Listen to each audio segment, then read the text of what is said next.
تب سے ہم کوشش کر رہے تھے کہ یہاں پہ جوڈیشل کمپلیکس بنے، وہ الحمدللہ اب شروع ہو چکا ہے، اور باقی کچھ مسائل ہیں ابھی چیمبرز کے، دوستوں کے چیمبرز نہیں ہیں، تو اس کے لیے بھی ہم توقع کر رہے ہیں کہ ان کو چیمبرز ملے اور وہ بہترین طریقے سے اپنا کام کر سکیں۔ انصاف مہیا کرنے کے لیے آپ کی کیا تجویز ہے؟ اصل میں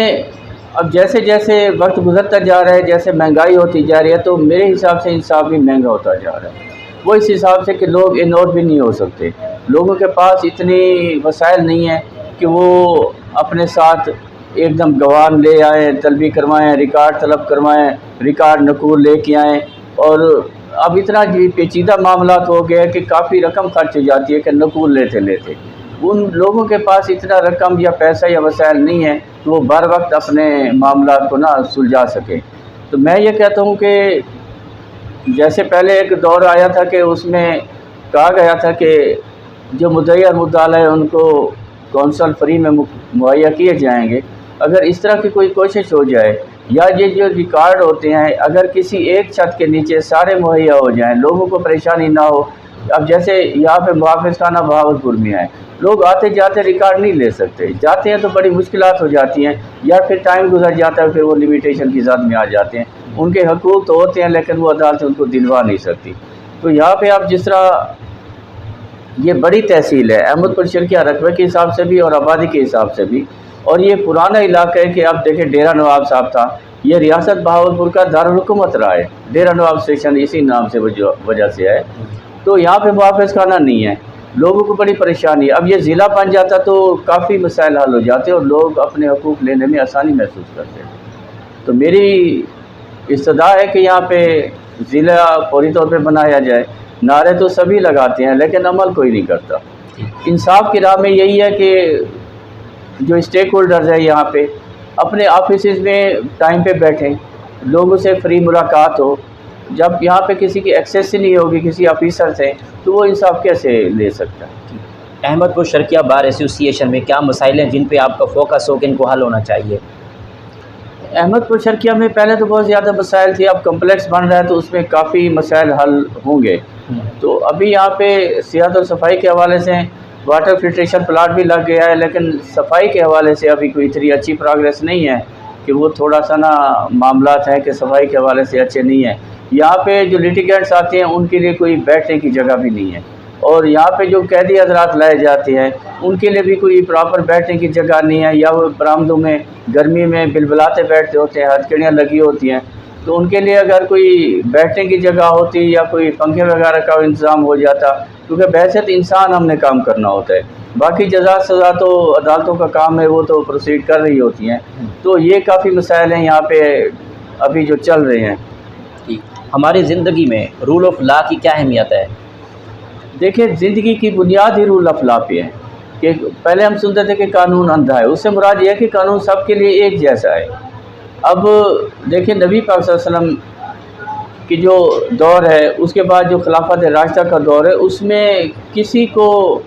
استثناء نہیں حاصل ہوتی تھی کہ یہ بڑا آدمی ہے اس کو بڑے طریقے سے ڈیل کریں، یہ چھوٹا آدمی ہے اس کو چھوٹے طریقے سے ڈیل کریں۔ آج کل یہ بڑا مشکل ہو گیا ہے کہ ایک بڑا آدمی تو پروٹوکول سے آتا ہے، اور ایک غریب آدمی جس کا کوئی پرسان حال نہیں ہوتا اس کے لیے بڑے مسائل ہیں، اور میں نہیں سمجھتا کہ اس کو صحیح طرح سے وہ لیگل ایڈ مل رہی ہوتی ہو، یا اس کو اس طرح سے ٹریٹ کیا جا رہا ہو جس طرح سے ہماری نام نہاد ایلیٹ کلاس کو جو پروٹوکول دیا جا رہا ہوتا ہے۔ تو اس میں دو باتیں بڑھ رہی ہیں، ایک تو مایوسی بڑھ رہی ہے، دوسرا کرائم کا رجحان بھی بڑھے گا کہ اگر اس کو نہیں پکڑا جا سکتا تو مجھے کیوں پکڑیں۔ تو اس سے معاشرے کے لیے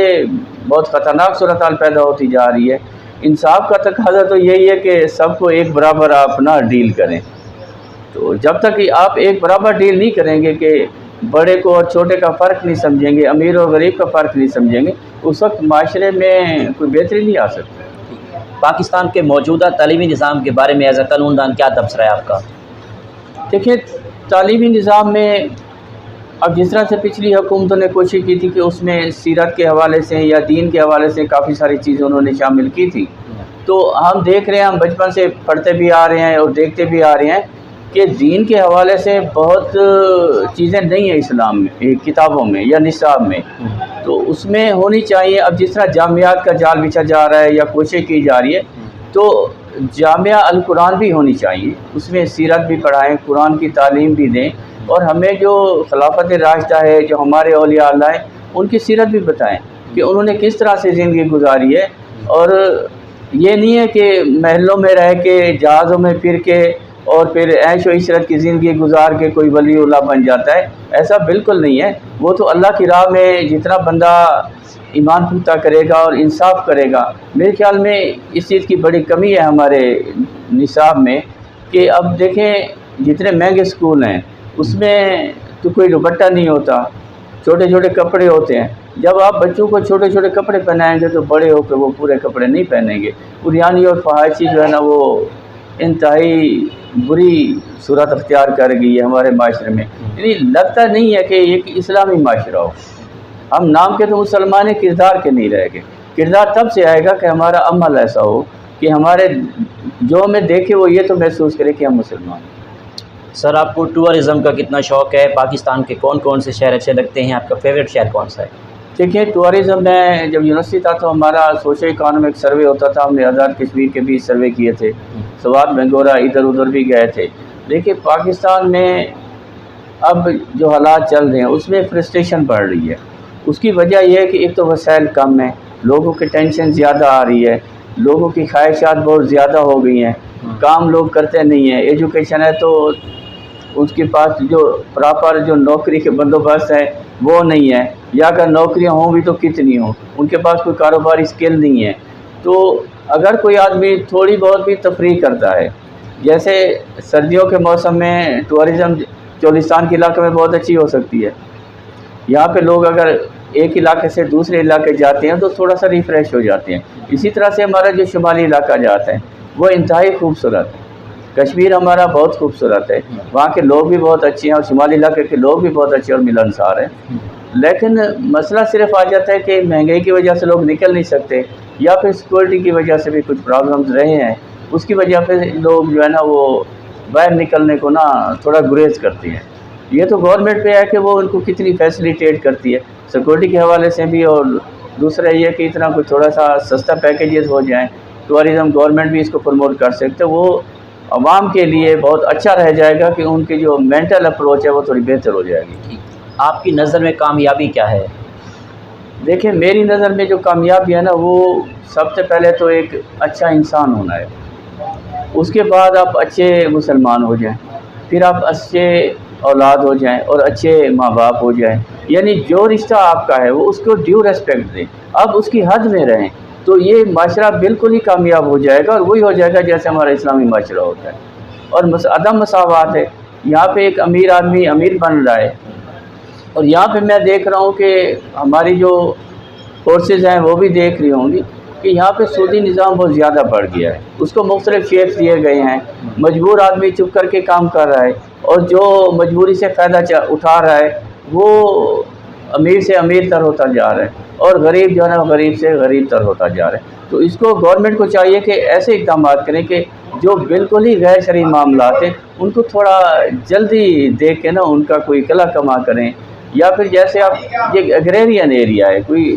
صنعتی علاقہ نہیں ہے، تو زراعت بالکل پسماندگی کی طرف جا رہی ہے، اس میں کافی ساری وجوہات ہیں، فی ایکڑ پیداوار بہت کم ہوتی جا رہی ہے۔ اب یہ جو رونا رو رہے ہیں کہ گندم کم ہے، گندم کم ہے، میں کہتا ہوں کہ ایک وقت آئے گا کہ 2 وقت کی روٹی بھی نہیں ملے گی، یعنی اس بندے کو جس نے سونا چاندی اکٹھا کیا ہوا ہے وہ پھر سونا چاندی کھائے گا، گندم کی روٹی نہیں کھائے گا۔ آپ کی اس کامیابی کے سفر میں دوستوں کا، اساتذہ کا، والدین کا کتنا ساتھ رہا؟ نہیں یقیناً، دیکھیں سب سے پہلے تو والدین کی بڑی کرم نوازی رہی ہے کہ انہوں نے ایجوکیشن کے لیے، کیونکہ میں دیہات سے تعلق رکھتا تھا اور میں اپنے علاقے میں شاید میں پہلا MSc تھا کہ میں اپنے علاقے کی طرف سے نا جو نا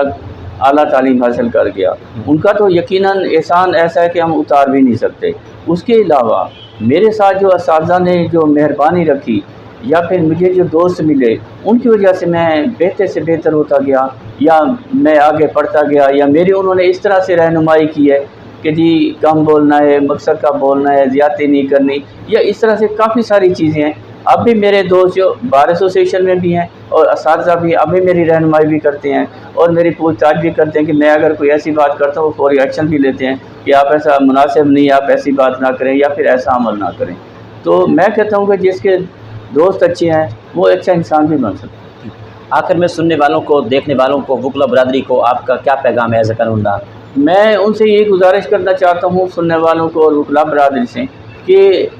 جو رزق کا معاملہ ہے وہ اللہ کا اور بندے کا معاملہ ہے، اس کا وسائل سے بھی کوئی تعلق نہیں ہے۔ آپ نے لوگوں کی رہنمائی کرنی ہے، ان کو صحیح راستے پہ لگانا ہے۔ جب کوئی غریب آ جاتا ہے تو اس کی مرضی کے مطابق تھوڑی فیس کم پہ بھی کام کیا جا سکتا ہے، تو اس کو دھتکارنا نہیں چاہیے۔ اور دوسری بات یہ ہے کہ ہمارے معاشرے میں جتنے اسٹیک ہولڈرز ہیں یا صاحب ثروت لوگ ہیں، ان کو چاہیے کہ جو غریب لوگ ہیں ان پہ تھوڑی سی نظر کرم کر لیں، کیونکہ زندگی تو ایک تماشا ہے، اور کھیل تماشے میں ہم جو اپنی زندگی ہے نا وہ ضائع نہ کریں۔ بہت شکریہ سر، بہت شکریہ۔ جی تو ناظرین، آپ نے آج کی شخصیت پروگرام سنا، ایک نئے پروگرام میں ملاقات ہوگی، تب تک اللہ حافظ، اللہ نگہبان، پاکستان زندہ باد۔